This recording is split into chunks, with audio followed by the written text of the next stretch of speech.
오늘 우리가 함께 나눌 하나님 말씀은 잠언 22장 6절 말씀으로 우리가 포기할 수 없는 것이라는 제목으로 허락된 은혜의 말씀을 나누도록 하겠습니다.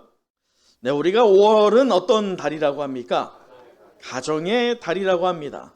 그래서 요 한 달 동안요, 우리가 가정의 달 그 주제에 맞는 말씀을 접하게 될 것인데요. 오늘은 그 첫 번째 어떤 주일이에요? 어린이 주일에 맞는 본문으로 우리가 또 하나님께 또 우리의 자녀와 다음 세대에게 우리가 이전 세대로서 부모로서 또 하나님의 자녀로서 어떤 신앙을 겸비해야 할지에 대한 말씀을 나누는 시간을 가져보길 원합니다. 여러분, 지난 19일에요 제가 한 가지 소식을 접했는데 그게 저에게 아직도 여운으로 많이 남고 참 감동이 되었던 하나의 소식이 있습니다. 듣고 싶으세요? 궁금해요? 네, 말씀드릴게요. 그게 뭐냐면 국가, 잘 들으죠. 이 발음이 좀 어려워요. 좀 보고 갈게요. 벌써 꼬였어요. 국가 무형문화재 가야금 산조 및 병창 소유자라고 합니다. 그 타이틀이요. 국가 무형문화재인데 그가 무형문화재로서 어떤 걸 하냐면 두 가지. 가야금 산조, 곧 가야금 명장이에요. 그리고 또 하나는 병창이라고 해서 이것을 함께 노래할 수 있는 그런 공인된, 나라에서 공인한 명장입니다. 그런데 그 분의 이름이 뭐냐면 이영희 명인이었어요. 근데 그분의 소식이 왜 저에게 감동이 되었냐면 그분이요, 자신이 이 무형문화재의 전승을 위해서 이 가야금의 혈통이 끊어지고 있다는 거예요. 그래서 그 전승을 위하여서 후학을 장성케 하고자 자신의 집과 자신이 소유하고 있던 땅을 기부했어요. 근데 그 기부한 금액이 얼마인 줄 아세요? 그게 얼마일까요? 얼마치의 가격일까요? 200억이었어요. 안 놀라시네. 200억 우리는 그냥 낼 수 있잖아요. 그렇죠? 우리도 마음만 먹으면 내일 낼 수 있어요. 아직 마음이 안 먹어져서 그렇죠. 이 이영희 명인께서 200억을 내셨는데요. 그 뉴스에서 제가 감동이 됐던 게 첫째는 그분이 남방도 안 하면서 모은 돈이에요. 근데 그것을 그대로 다 자기가 살 것을 남겨두고가 아니에요. 그대로 다 기부를 했어요. 근데 거기에서 끝났다면 제가 그렇게 큰 감동은 받지 않았을 거예요. 두 번째로 전해지는 소식이 저에게 큰 감동이 됐는데 바로 그의 인터뷰 내용이었어요. 어떻게 이런 결단을 했습니까? 라고 하는 그런 인터뷰를 하게 되는데 그 인터뷰에 이렇게 답을 하더라고요. 뭐라고 하냐면 나이가 많아 인생을 마무리하고 정리할 시기가 왔다고 생각했습니다. 라고 말을 꺼내더라고요. 그러면서 이어서 말했어요. 넓은 공간에서 활발하게 전승할 수 있는 그런 공간이 부족해서 제가 이런 건물을 만들면 후학들이 사용할 수 있는 좋은 계기가 될 수 있을 것 같아서 10년 전부터 계획된 것이었습니다. 라고 말하시더라고요. 그분의 연세가 몇 세시냐? 84세가 되십니다. 10년 전.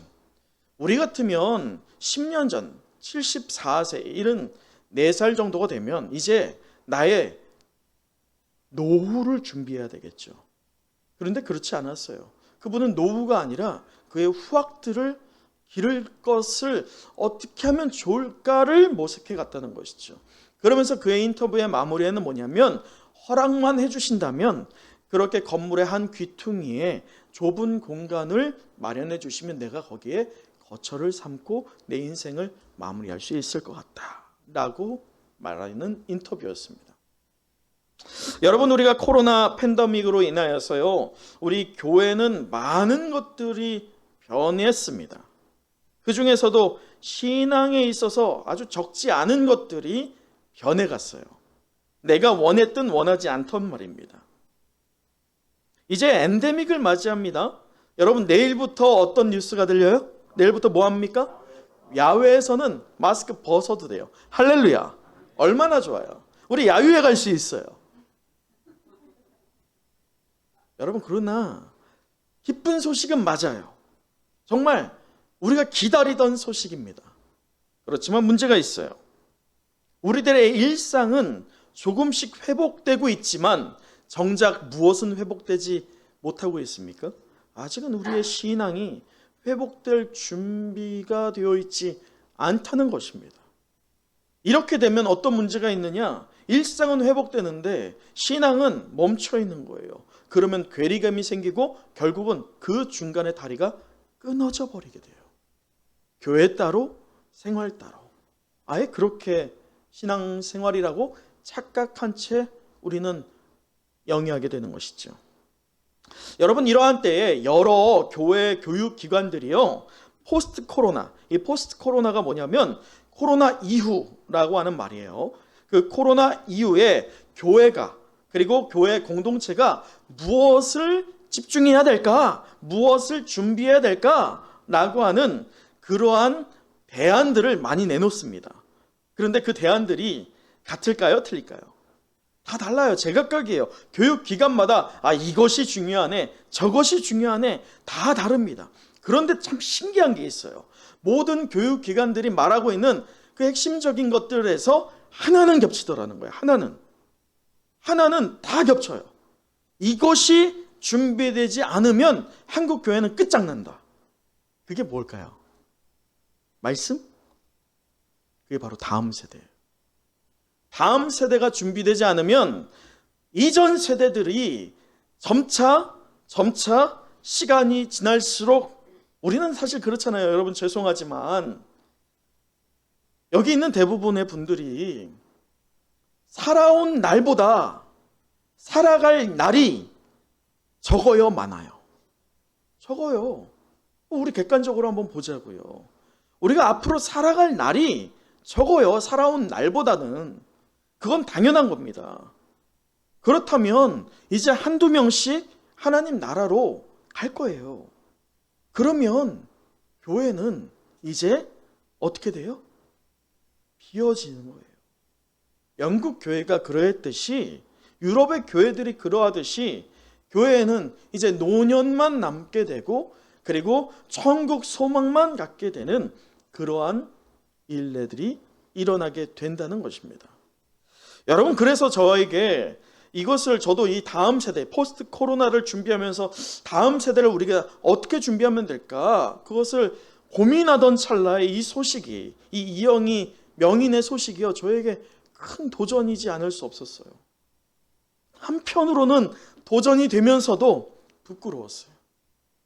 이분은 10년 전부터 그의 후학을 양성하기 위하여서 애썼는데, 과연 나는, 또는 우리 교회는, 우리 이전 세대들 되는 저와 여러분은 얼마나, 어느 전부터 준비하고 있었을까? 그리고 우리는 얼마나 다음 세대를 위하여서 준비가 되어 있느냐? 라는 그 자문함으로 제가 고개를 들지 못하게 되더라고요. 은혜와 성령이 함께하는 은성의 영가족 여러분, 오늘 한번 우리 말씀 짧은 한 절밖에 되지 않습니다. 우리 6절 다시 한번 읽어보도록 할까요? 우리 6절이에요. 시작. 마땅히 행할 길을 아이에게 가르치라. 그리하면 늙어도 그것을 떠나지 아니하리라. 네, 여러분, 자녀를 둔 성도라고 한다면 이 구절 한 번쯤은 분명히 접해봤을 것이고, 또 자녀를 키우는 부모라고 한다면 이 구절을 어떤 분은 덜어는 외우고 계셨을지도 몰라요. 저 역시나 저희 부모님이 이 말씀으로 양육해 오셨습니다. 그런데 제가 이 말씀으로 양육되면서요, 여러분 다 아시겠지만 대부분의 분들이 아시듯이 저는 모태신앙입니다. 어머니의 기도로 나왔어요. 그러다 보니까 누군가가 저를 쿡 찔러요. 야, 너 커서 뭐 될 거니? 라고 물어봐요. 그럼 제가 그때 뭐라고 대답할게요? 목사요! 라고 자동적으로 말을 했어요.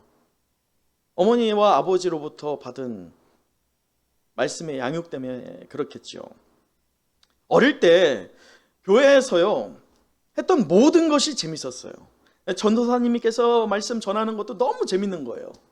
그런데 또 교회에서 하는 여러 레크레이션이라든지 여러 순서들이 얼마나 재밌는지 몰라요.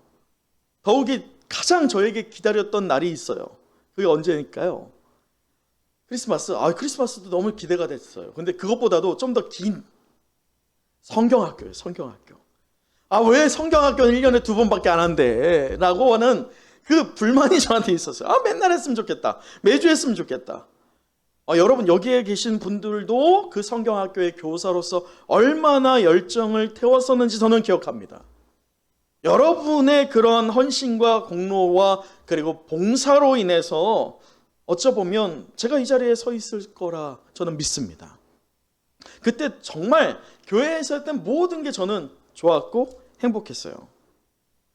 그러나 사춘기에 접어들면서 제 안에 변화가 생겼어요. 더 이상 목사요 라고 하는 대답이 나오지 않았습니다. 왜 그랬을까요? 제 안에 해결되지 않았던 문제들이 있었어요. 왜 내가 예수를 믿어야 되지? 우리 부모의 서원과 별개로 내가 왜 예수를 믿어야 되지? 또 자유롭게 좀 살고 싶다 라고 하는 욕구가요, 저 안에서부터 물밀듯 밀려오는 거예요. 이전에는 어릴 때는 재미난 행사, 선물, 여러 가지의 레크레이션 이런 것들이 저의 흥미를 돋웠고 관심을 갖게 했다라고 한다면 이제 나이가 들면서 그게 더 이상 저에게 관심을 두지 못하게 했어요. 저의 욕구, 알고 싶어하는, 또 자유하고 싶어하는 그 욕구를 절대로 충족시키지 못했어요. 그래서 제가 몇몇 분들에게 이 해결되지 않는 부분을 대하여서 저희 부모님을 포함해서 교회 전도사님들이나 또는 교사분들에게 말씀을 드릴 때 돌아오는 대답은 무엇이었을까요? 일용아 너가 참 힘들었구나. 야 그럴 때는 말이지 이런 것이었을까요? 아니에요. 뭐일까요? 야 네가 믿음이 없어서 그래. 믿음이 없으니까 그런 말을 하지 라는 말이었어요. 또 다른 한 가지, 성경을 보면 다 있는데 왜 그런 이상한 생각을 하니? 라는 것이었어요. 이 의구심, 그것이 해결되기는커녕 오히려 더 답답하게 만들었어요. 그래서 제가 그때부터 생각한 게 뭐냐? 대학만 가봐라. 어떻게 해요? 내 멋대로 하기라. 교회는 다시는 안 가리라. 이를 갈았죠. 그때부터요, 교회를 가는데 이제 행복합니까? 행복하지 않아요. 이전의 행복이 1도 없었어요. 교회에 가서 1시간 앉아있는 게 너무 지겨운 거예요. 억지로 앉아있으니까. 그런데도 교회를 가야 돼요. 왜요? 부모님 때문에 가야 돼. 또 가야 돼요. 왜 가야 돼요? 합법적으로 애들하고 놀기 위해서는 가야 돼. 합법적인 공간이거든요. 그런데 저와 같은 이러한 일들이 저에게만 있었을까? 아니죠. 여러분 분명히 아실 거예요. 여러분의 자녀들에게도 똑같이 있었어요. 그러나 제가 재수를 할 때, 재수를 하면서도요, 저는 신학을 생각하지 않았어요. 그때 당시에, 지금은 이제 TV에도 좀 나오고 하는데 그때 당시에 제가 하고 싶었던 게 뭐냐면, 지금은 좀 유명하지만 프로파일러 있죠. 프로파일러. 범죄 심리학. 그게 이제 중앙대에 있었어요. 그래서 그것을 제가 목표로 하고 준비를 했었거든요. 그게 관심이 너무 커가지고. 그러니까 세상과 전혀, 그러니까 교회와는 전혀 다른, 이제 제가 무엇을 준비하는 거예요? 세상으로 나갈, 교회는 이제 안녕, 이제는 그만, 이것을 준비하면서 그렇게 재수생을 보내고 있던 찰나에 하나님께서 기적적으로 저를 만나 주셨습니다. 인격적으로 저를 찾아와 주셨고 저의 인생의 방향을 완전히 뒤바꿔 놓으셨어요. 180도 다르게 만져주셨죠. 그래서 제가 가려고 했던, 원했던 방향이 아니라 하나님이 원하는 방향으로 삶이 완전히 전환이 됐어요. 이전에는 어머니와 아버지가 서원을 했다라고 한다면 이제는 아니죠. 누가 서원합니까? 제가 서원을 했게 된 거예요. 여러분, 그러한 능력이 하나님께서 있었기에 제가 이 자리에 있는 거예요. 기적적인 일이죠.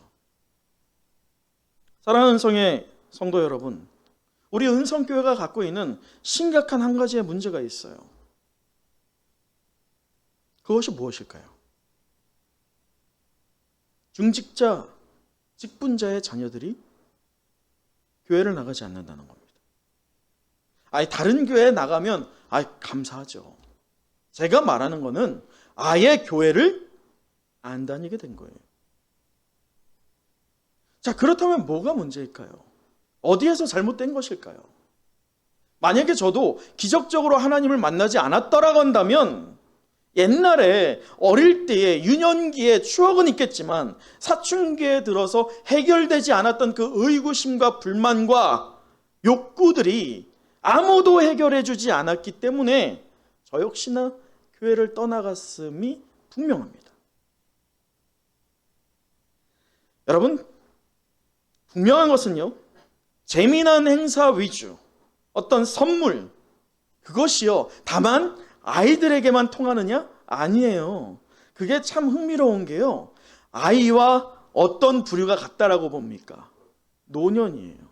나이가 들수록, 연세가 들어갈수록 이제 그분들이 원하는 건 뭐냐? 재미난 행사예요. 근데 가장 중요한 게 무엇입니까? 해결되지 않는 신앙의 문제. 내가 왜 예수 그리스도를 믿어야 되지? 내가 자유하고 싶은데, 좀 자유하고 싶은데도 불구하고 왜 내가 예수님께 구속되어야 되지? 이 문제에 대한 확실한 답이 우리에게 있지 않는다면 우리의 자녀에게도 절대로 옳은 정답을 제시해 줄 수 없다는 것이죠. 자, 앞서 우리가 코로나 팬데믹으로 인해서요, 많은 변화를 겪어왔다라고 했어요. 그러면서 신앙에 있어서도 적지 않은 변화를 겪어오고 있는 중이라고 나눴는데요. 이 엔데믹을 우리가 준비하는 현 시점에요, 교회 몇 프로가 떠났다고 제가 종종 얘기했죠? 30%가 떠났어요. 그 30%가요, 잠깐 나 쉴게요 이거 아니에요. 그냥 떠나간 거예요. 끊은 거예요. 이제 교회는 안녕? 이걸로 그냥 끊은 거예요. 여러분, 그런데 가장 심각한 게 뭐냐? 그 30% 안에서, 그 떠나간 30% 안에서 80%가 어떤 부류일까요? 그게 젊은이들이에요. 젊은이들이 떠나가고 있는 사태가 기하급수적으로 늘어가고 있습니다. 오늘 우리가 접하는 이 잠언은요, 지혜서입니다. 지혜서. 그래서 인간이 살면서 지켜야 할 윤리와 규범 등을 담고 있는 게 바로 이 잠언입니다. 그래서 만약에 어떤 성도분이 새로 등록하든지 아니면 이제 새신자로서 이제 막 그 신앙의 걸음을 떼고 있는 그 상황이라고 한다면 저는 잠언서를 읽으라고 권면하지 않아요. 왜냐하면 잠언서는 그냥 하나의 격언이기 때문에요, 그의 삶을 변화시키거나 분명한 신앙이 깊어지게끔 돕지는 못합니다. 그래서 오히려 저는 복음서를 읽으라고 해요. 특히나 요한복음을 읽으라고 합니다. 그것을 보면 예수님께서 어떤 분이신지, 왜 예수 그리스도의 피가 우리를 거룩하게 했는지에 대한 핵심이 드러나 있거든요. 그런데 오늘 이 잠언, 이 지혜서에 속하고 있는 이 잠언은 누구에게 큰 영향을 줄 수 있느냐? 바로 이미 믿음이 있다라고 여겨지는 성도들이에요. 아이러니하게 믿음이 아직 세워지지 않은 그러한 초신자에게는 잠언서가 적당하지 않지만, 이미 믿음이 있고 과거의 성령을 체험한 성도, 그러나 현재는 어때요? 조금 식어져 있는, 조금 굳어져 있는 그런 성도가 읽기에는 너무나도 좋은 말씀이 바로 이 잠언서입니다. 그래서 오늘 이 잠언서는 어린이 주일을 맞이하여서 우리가 하나님께 어떠한 존재가 되는지, 또 우리가 부모로서, 이전 세대로서 우리의 다음 세대와 우리의 자녀에게 어떻게 해야 하는지에 대한 분명하고 정확한 방향을, 해답을 우리에게 제시해주고 있습니다. 여러분, 너무 중요해서 그러는데 오늘 다시 한번 6절 말씀을 읽어보도록 할까요? 외우겠다라고 하는 마음으로 한번 같이 읽어보죠. 시작. 마땅히 행할 길을 아이에게 가르치라. 그리하면 늙어도 그것을 떠나지 아니하리라. 여러분 말씀을 잘 보면요, 우리에게 큰 도전을 줍니다. 우리가 자녀를 둔 부모라고 한다면 여러분 자녀를 진심으로 사랑하시죠? 아멘이 적네요. 여러분 자녀들을 진심으로 사랑하시죠? 여러분의 뱃속에 다시 넣을 정도로 사랑하시죠? 대답은 없으시네. 걔를요 다시? 아니요. 한 번이면 좋게요. 여러분 우리는 우리 자녀를 사랑해요. 왜 사랑해요? 엄밀하게 보면 내 자녀와 다른 자녀를 비교해 보면 부족한 게 왜 없겠어요? 만족스럽지 않은 게 왜 없겠어요? 그런데도 내가 내 자녀를 사랑합니다. 왜요? 왜요? 내가 낳았으니까. 내 자식이니까. 부족해도 내 자식이니까. 고슴도치도 지 자식 어떻다고 합니까? 이쁘다고 하잖아요. 사랑스럽다고 하잖아요. 그것처럼 우리 자식을 우리는 다 사랑합니다. 여러분에게 한번 여쭙죠. 여러분은 부모로서 여러분의 자녀들이 어떻게 살기를 원하십니까? 대부분의 부모들은 우리 자녀가요 좋은 학교, 좋은 대학교 갔으면 좋겠고요. 그리고 대학교 이후에 어딜 갔으면 좋겠어요? 좋은 직장 갔으면 좋겠고요. 그리고 좋은 직장에서 열심히 사회생활 하다가 좋은 누굴 만나요? 배우자 만났으면 좋겠고요. 행복한 가정 이루다가 좋은 아이들까지 가졌으면 좋겠고요. 그래서 행복한 가정을 가졌으면 좋겠어요 라고 합니다. 여러분도 마찬가지일 거예요. 그건 저도 마찬가지고요. 아주 중요합니다. 우리의 자녀들이 행복한 가정을 이루는 것만큼 부모에게 효가 되는 것은 없어요. 그러기에 우리 자녀가 잘 되는 게 누가 잘 되는 거예요? 내가 잘 되는 거예요. 저 자녀가 나에게 얼마 주지 않는다 할지라도 저 자녀가 잘 되고 있다면 그게 나의 영광이죠. 그런데 오늘 이 성도라고 하는 기독교 신앙을 소유한 성도라고 하는 그 부모된 자들, 이전 세대된 자들에게 오늘 이 잠언의 말씀은 다른 말씀을 더 부각시킵니다. 그것보다 더 중요한 게 우리에게 있다는 것이에요. 자녀가 그의 삶에서 잘 사는 것, 행복한 것, 그 이전에 먼저 실현되어야 할 것이 있다는 것을 이 잠언서는 강조하고 있습니다. 그것이 무엇입니까? 마땅히 행할 길을 무엇하라? 가르치라. 곧 말씀을 전수하라는 거예요. 하나님 말씀을 전수하라.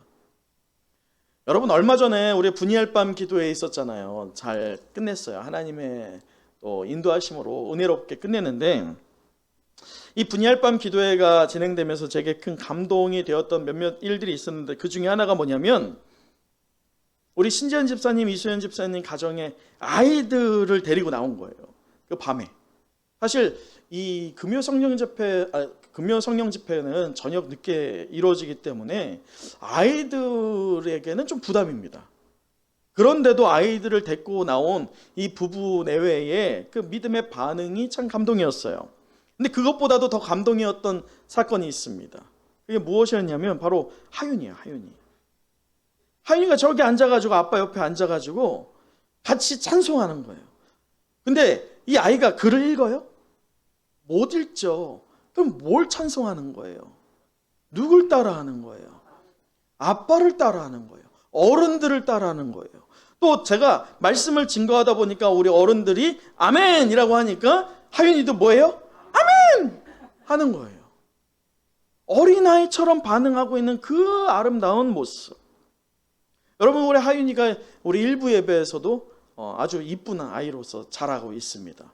오늘도 헌금을 드리는데 이 고사리 같은 손으로 헌금 바구니를 들고서는 앞에 나가서 헌금을 순서를 담당하는데 얼마나 귀하던지요. 하나님께서 분명히 우리 이 믿음의 가정을 지켜주실 줄 믿습니다. 그게 정말 감동이었어요. 그것을 보면서 우리에게도 아직 가능성이 있다라는 것을 보게 됐죠. 여러분 그렇습니다. 잠언은 자기의 자녀에게 마땅히 행할 길을 가르치라라고 부모에게 또 이전 세대들에게 권면을 주고 있습니다. 무엇이냐? 여기서 가르치다 라고 하는 말은 훈련시키다예요. 훈련시키다. 근데 이게 단기간에 훈련시키는 걸 말하는 게 아니에요. 장기간을 얘기하는 겁니다. 장기간, 어느 때까지? 일생 동안을 말하는 거예요. 일생 동안. 여러분, 제가 지난 수요 예배 때 말씀을 나눴지만 우리가 분명히 은혜 받은 것이 있습니다. 은혜의 분량이 있고 은혜의 잔이 있어요. 우리 개개인마다 소유하고 있는 은혜의 잔이 말입니다. 그럴 때 그곳에, 그 곳간에 우리는 날마다 받은 은혜를 차곡차곡 넣어놔야 돼요. 왜냐? 우리가 늘 은혜스럽지만은 않을 수 있거든요. 그래서 그 은혜의 기억과 그 은혜의 장면들을 때때로 내가 어려울 때마다 꺼내서 써야 되기 때문이죠. 근데 문제는요, 입금은 없는데 무엇만 있어요? 출금만 있어요. 그러면 어떻게 되는지 우리 너무 잘 알잖아요. 여러분, 분명히 기억해야 할 게 무엇이냐? 내가 입금을 해요. 하나님의 은혜를 차곡차곡 내 삶의 자리에서 저축합니다. 그럴 때에 내 생명은 끝나다 할지라도 이렇게 저축된 그 하나님의 은혜가 누구에게로 흘러갈까요? 우리의 자녀와 다음 세대예요. 우리의 재산이 우리의 자녀들에게 이양되는 것처럼 우리의 신앙 역시도 내가 받은 은혜 역시나 내가 받은 은혜가 충만할수록 우리 자녀들이 받을, 우리 다음 세대가 받을 은혜도 충만해요. 저는 여러 교회에서 사역해 오면서요, 제 안에 분명한 데이터가 있어요. 지금 제가 말씀한 이 부모가 충만한 은혜의 역사의 경험과 날마다 깨어져가는 말씀의 은혜가 놀랍게 임할 때 그 자녀에게 공급된다는 것을 저는 분명히 알고 있습니다. 그러기에요, 우리가 왜 꼭 하나님 말씀을 전수해야 돼요? 목사님, 그건 너무 편협한 거 아닙니까? 너무 타협점이 없는 거 아니에요? 왜 꼭 그래야만 합니까? 라고 질문할 수 있어요. 의구심을 품을 수 있어요. 그럴 때 야, 성경에 있어. 그게 아니에요. 성경에 있지요. 성경에 있는 것을 곱씹어서 우리가 그 성경의 말씀을 재현하여서 전해야 됩니다. 여러분, 사도 바울이 어떻게 전하느냐? 그의 영적인 아들 되었던 디모데에게 유산으로 남겼던 말씀이 디모데후서입니다. 디모데후서 3장 16절에서 17절 제가 읽어드리죠. 디모데후서 3장 16절에서 17절에 이렇게 기록되어 있어요. 우리가 참 잘 아는 말씀입니다. 모든 성경은 하나님의 감동으로 된 것으로 교훈과 책망과 바르게 함과 교육하기에 무엇하니? 유익하니 이는 하나님의 사랑으로 온전하게 하여 모든 선한 일을 행할 무엇을 갖추게 하려 함이라? 능력을 갖추게 함이라. 곧 이 하나님의 말씀을 전수할 때 그가 하나님의 사람으로 무엇을 갖게 되는 겁니까? 능력을 갖게 되는 거예요. 곧 성령 충만한 것은요, 아무런 기틀이 없는 상황에서 성령이 임하는 것도 필요하지만요, 성령이 임한 가정에서 더 나아가서 말씀도 지니고 있어야 돼요. 이 두 가지가 겸비될 때에 우리의 자녀들과 우리의 후대들은요, 분명히 하나님을 예배하는 예배자로 우리의 신앙의 바통을 이어가게 될 줄 믿습니다. 여러분, 더불어 이 말씀에 감추어진 아주 중요한 영적 비밀이 하나가 있어요. 자, 6절 후반을 다시 한번 볼까요? 다시 한번 읽어보죠. 중요하니까 한 번 더 읽어봅니다. 시작. 마땅히 행할 길을 아이에게 가르치라. 그리하면 늙어도 그것을 떠나지 아니하리라. 자, 여러분, 그 결과를 뭐라고 합니까? 그리하면 늙어도 그것을이 뭐예요? 하나님 말씀이에요. 이는 살아온 날보다 살아갈 날이 적어진 상태에 있는 저와 여러분에게 현재 하나님의 말씀 안에 살고 있느냐를 점검하게 하는 말씀입니다. 우리들 자녀들과 우리 다음 세대를 향하여서 마땅히 행할 길을 가르치라 라고 적용하여서 훈련시키기, 우리의 자녀들을 훈련시키기 이전에 먼저 누구를 봐야 된다는 거예요? 나를 봐야 된다는 거예요. 다름이 아니라 부모로서 먼저 모범을 보여야 한다는 겁니다. 왜요? 우리 아버지 되시는 하나님께서요, 우리에게 사랑의 하나님 되셨어요. 무엇으로? 무엇으로? 말씀으로? 말씀으로만 했으면 우리는 하나님 믿지 못합니다. 무엇으로? 사랑으로? 말로? 어떤 행위로? 십자가로 본을 보이셨어요. 분명하게 본을 보이셨어요. 내가 목숨을 다하여서 너를 사랑하노라. 나는 마음을 말로만이 아니라, 말과 혀로만이 아니라 행함과 진실함으로 본을 보이신 분이 우리 아바 아버지 되시는 하나님, 그리고 우리 주 예수 그리스도이실 줄 믿습니다. 그 본을 우리에게 보이셨기에 이제 자녀된 우리는 그 본을 그대로 물려받아야 할 책임이 있어요. 또 우리 역시나 우리의 자녀들을 향하여서 어떤 본을 보여야 되느냐? 여러분은 부모요, 이전 세대에 된 자로서 우리의 삶에서 가장 실질적이고 효과적인 교육의 방법이 있다면 하나 있어요. 그게 뭐예요? 삶으로 보여주는 거예요. 여러분, 제가 얼마 전에 이 유튜브를 보는데, 유튜브에 제가 동물을 좋아하거든요. 강아지를 좋아하는데 우리 집에 누가 방해를 해요. 못 기르게 해요. 그래서 우리 아이들과 일심으로 막 요청을 해요. 그런데도 안 통해. 왜냐면 안 키워봐서. 근데 저는 키워봤거든요. 그러니까 강아지를 너무 좋아하는데, 그래서 영상으로 강아지를 가끔 봐요. 다른 집 강아지죠. 강아지를 보면서, 이 강아지를 보면 제가 항상 느끼는 게 뭐냐면, 강아지가 새끼가 있잖아요. 그 새끼가 주인을 앙앙 짖는 거예요. 그랬더니 엄마가 깜짝 놀래. 앙앙 짖는 그 자기 새끼를 보고. 그리고 어떻게 할까요? 손으로 톡 쳐. 그리고선 먼저 엄마가 주인 앞에 손을 킁킁거리면서 낮아지는 모습을 먼저 보여요. 그러니까 새끼가 어떻게 할까요?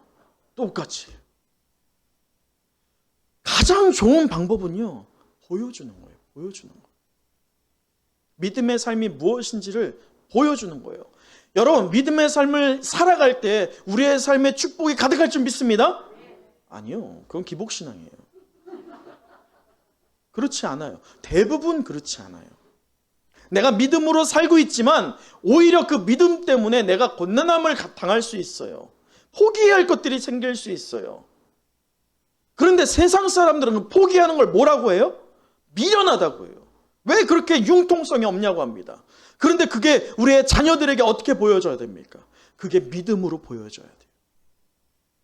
포기할지라도, 내려놓을지라도 그 신념이 아니에요. 신념과 믿음은 다릅니다.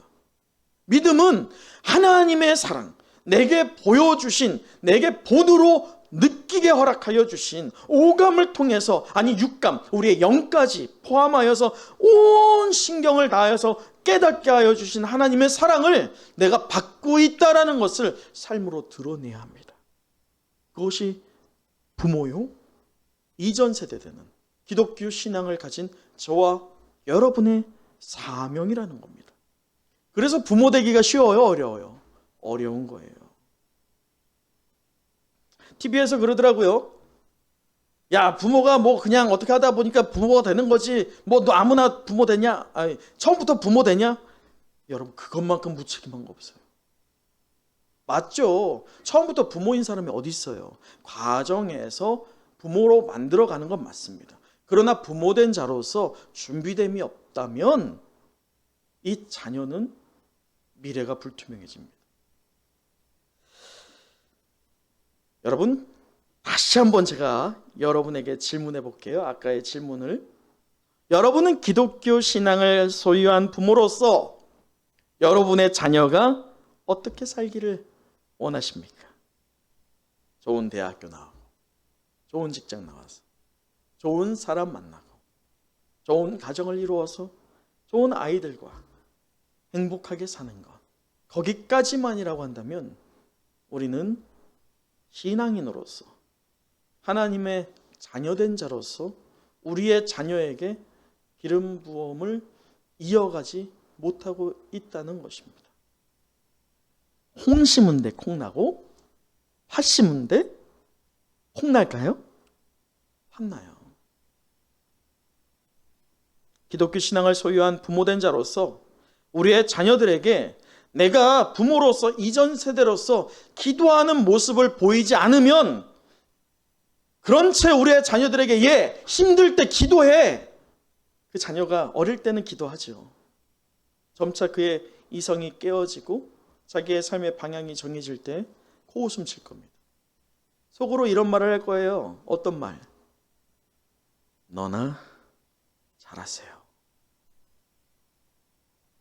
부모요 이전 세대된 자가 부모로서 이전 세대로서 우리의 다음 세대요 우리의 자녀들에게 말씀에 청종하는 모습을 보이지 않는다면 우리의 자녀들은 하나님 말씀과 전혀 다른 삶을 살 것이 분명합니다. 그러기에 기독교 신앙을 소유한 부모요 이전 세대로서요 우리는 말과 행동과 인격과 신앙의 모든 면에서 우리의 자녀와 다음 세대를 향하여서 이제라도 늦지 않았어요. 이제라도 마땅한 본을 보이는 저와 여러분 되시길 간절히 축원합니다. 우리가 우리들의 자녀와 또 다음 세대를 무슨 일이 있어도 절대로 포기하지 않을 때에 그들이 본래 있어야 할 그 예배의 자리로 돌아오게 될 역사가 있을 줄 믿습니다. 말씀을 마치겠습니다. 오늘 우리는 이 가정의 달 그 첫 번째 순서로 어린이 주일을 맞이하여서 우리가 포기할 수 없는 것이라는 제목으로 은혜의 말씀을 나눴습니다.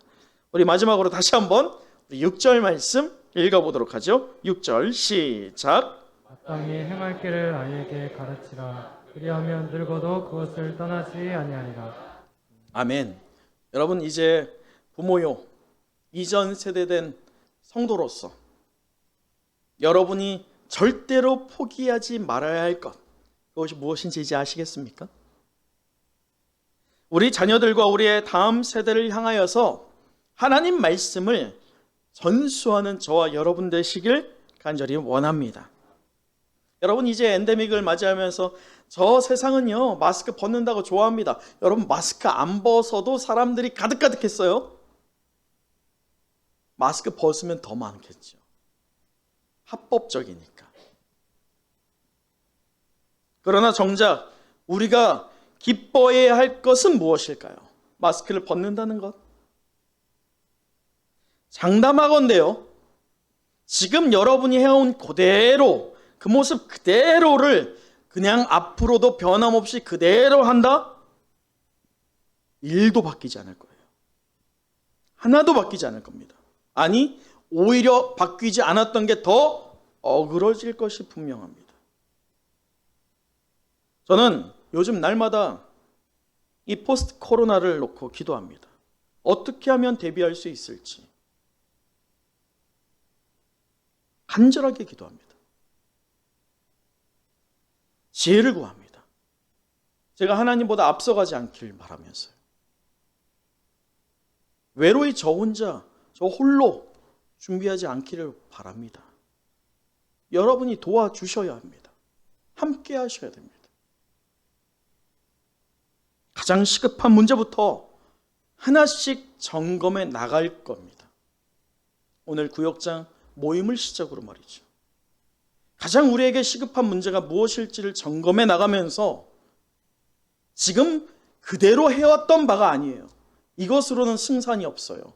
절대로 안 먹힐 거예요. 바꿔야 돼요. 새로운 것을 도전해야 됩니다. 그러려면 누가 먼저 바뀌어야 돼요? 여러분이 먼저 바뀌어야 돼요. 시스템이 바뀐다고 사람 바뀌지 않아요. 그러나 사람이 바뀌면 시스템이 아무리 소위 죄송해요 개판이더라도 교회는 생명력을 소유하게 됩니다. 그러나 시스템이 아무리 좋다 할지라도요, 반대로 성도가 그렇다라고 한다면, 무슨 말인지 알죠? 그렇다라고 한다면 교회는요, 그 생명의 불씨가 조만간 꺼질 거예요. 그러기에 오늘 우리가 이 말씀을 접하면서요, 우리가 하나님의 자녀로서, 또 우리가 누군가의 부모로서, 이전 세대로서 내가 포기해야 하지 않아야 할 것, 절대로 붙잡고 놓지 말아야 할 것, 그것들을 다시 한번 재정립해보는 저와 여러분 또 함께 결단하면서 다시 한번 우리 은성교회를 개척교회처럼 시작부터 다시 새롭게 조직해보는 우리 은혜와 성령이 함께하는 은성의 모든 영가족 되시기를 간절히 축원합니다. 기도하겠습니다.